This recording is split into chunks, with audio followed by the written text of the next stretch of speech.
Mike was just an average guy living a quiet life, except for one thing. His house phone number was 444-4444. It seemed like a harmless enough number, but strange things started happening after he moved into his old Victorian home a few months ago. At first, it was small, innocuous calls, wrong numbers, dead air, occasional static, but soon the calls became more frequent, always at the same time, midnight. It was a cold, quiet night when the phone rang again. Mike had just finished working on a project, sitting in his study with a cup of coffee in hand. The clock had struck 12, and everything was still, almost unnervingly so. As the sharp ring of the landline echoed through the room, Mike froze for a moment. He glanced at the phone, the old rotary dial catching the dim light from his desk lamp. "Who the hell is calling at this hour?"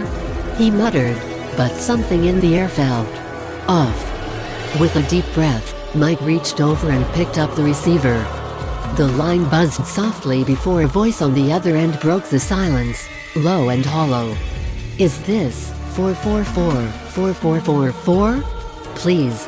Can you call 911 for me? I'm in a lot of trouble." Mike's blood ran cold. The voice was thin and strained, almost like it was coming from someone standing far away, barely reaching the phone. "What? No, you've got the wrong number. Call 911 yourself," Mike replied, trying to shake off the uneasy feeling crawling up his spine. There was a pause. Then, that same voice, desperate but eerily calm, spoke again. "I can't call anyone else. I can only reach this number. Please, help me." Mike's breath caught in his throat. His hands went clammy, the cold sweat now beading on his forehead. His heart started racing.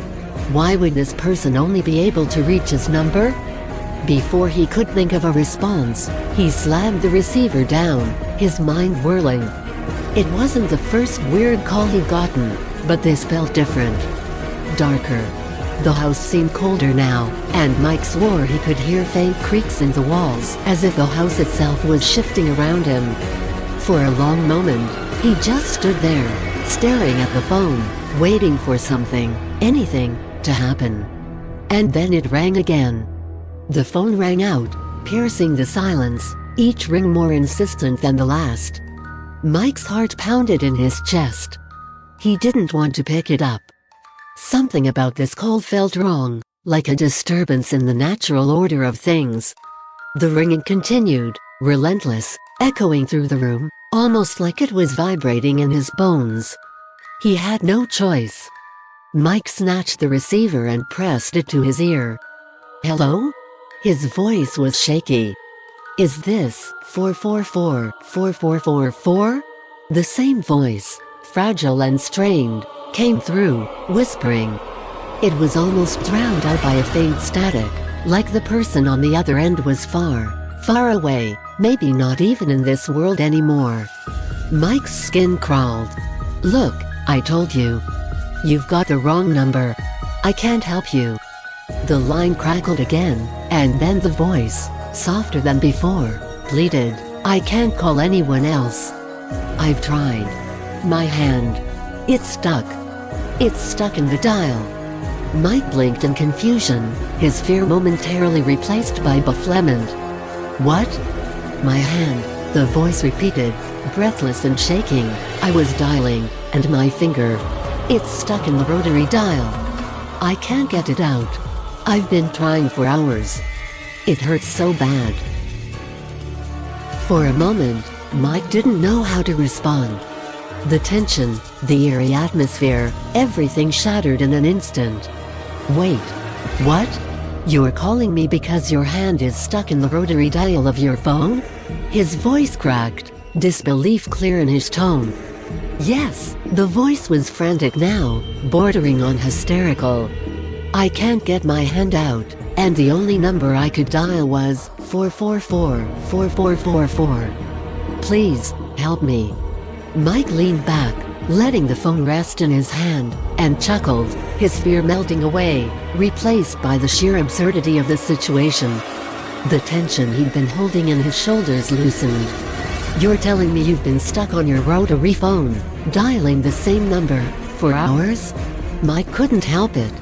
He laughed, the sound filling the empty room. "Yes," the voice cried out, now more annoyed than scared. "Please, help me." Mike shook his head, still chuckling. Okay, I'll call 911 for you. Just hang in there." After Mike called 911 and explained the bizarre situation, he couldn't help but laugh to himself. Who even still uses rotary phones, let alone gets their hands stuck in one?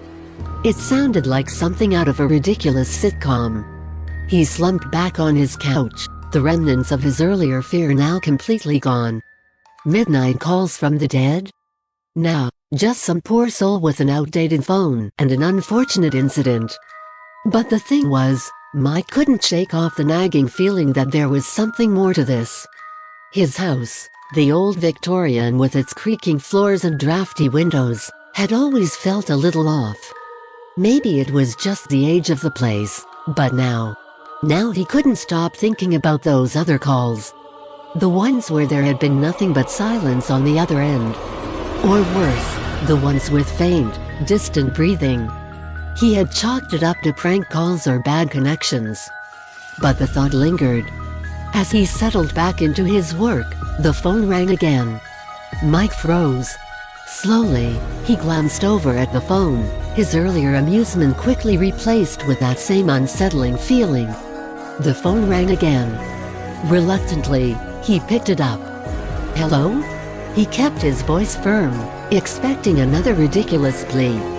But this time, there was no voice on the other end. Just silence. Mike's heart pounded. He listened closely, straining to hear anything. And then, faintly, ever so faintly, he heard it. The sound of breathing. Slow, deliberate, and impossibly far away. "Hello?" he said, his voice cracking slightly. No answer. The breathing continued. Steady, slow, unrelenting.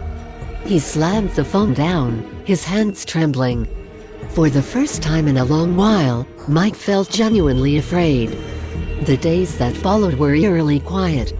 Mike avoided answering the phone altogether.